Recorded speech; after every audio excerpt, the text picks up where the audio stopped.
Mən Orxan Nağıyev 5-ci yüksəliş müsabiqəsinin qaliblərindən biriyəm. Hal-hazırda Azərgold Qapalı Səhmdar Cəmiyyətində risklərin idarə olunması və daxili nəzarət şöbəsinin müdir müavini vəzifəsində çalışıram. Spesifik bir hadisəyə bağlamaq istəmərəm, müəyyən bir perioda hadisəni əlaqələndirmək istərdim. Bu mənim tələbəlik dövrümlə əlaqədardır.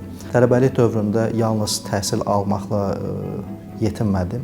Həmən dövrdə kifayət qədər sosial işlərlə, qeyri-hökumət təşkilatlarında, gənclər sahəsində çox aktiv bir tələbə həyatı yaşamış oldum və düşünürəm ki, həmən dövrdə əldə etdiyim kommunikasiya vərdişləri, yeni insanlarla tanışlıq və yeni təcrübələr bugünkü mən olmağımda kifayət qədər böyük rol oynadı.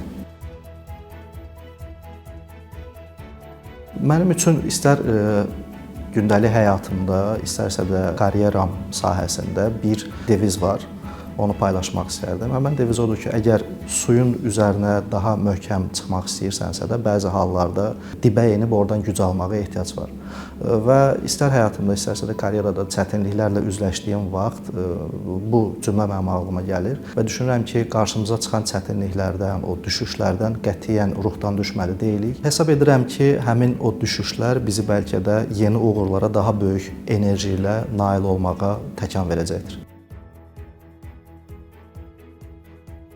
Pandemiya dövrünə təsadüf edən bir hadisədir ki, mən uzun illər karyera qurduğum özəl sektordan, özəl sahədən, o həmən yaranmış komfort zonadan ayrılmaq seçimini elədim və dövlət sektoruna keçməyə qərar verdim. Düşünürəm ki, bu hadisələr və həmən dövrdə biznes təşəbbüsüm də olmuşdu şəxsi, müəyyən uğursuzluqlar da qazanmışdım.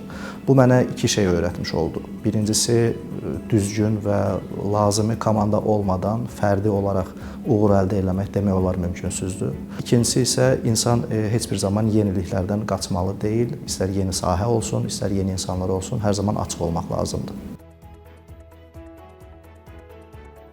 Yüksəliş arzu edən hər bir kəsə demək istərdim ki, yeni çağırışlardan qaçmaq yox, əksinə onları izləmək lazımdır. Ümumiyyətlə, biz arzular qurmalı, belə deyək, xəyallarımız olmalıdır və uğur, yüksəliş o zaman gəlir ki, bizim o həmən arzularımızı hədəfə çevirə bilirik və həmən hədəflər uğrunda planlı, sistemli şəkildə dayanmadan çalışırıq. Hesab edirəm ki, yüksəliş məhz özümüzü tanımaqla başlayır.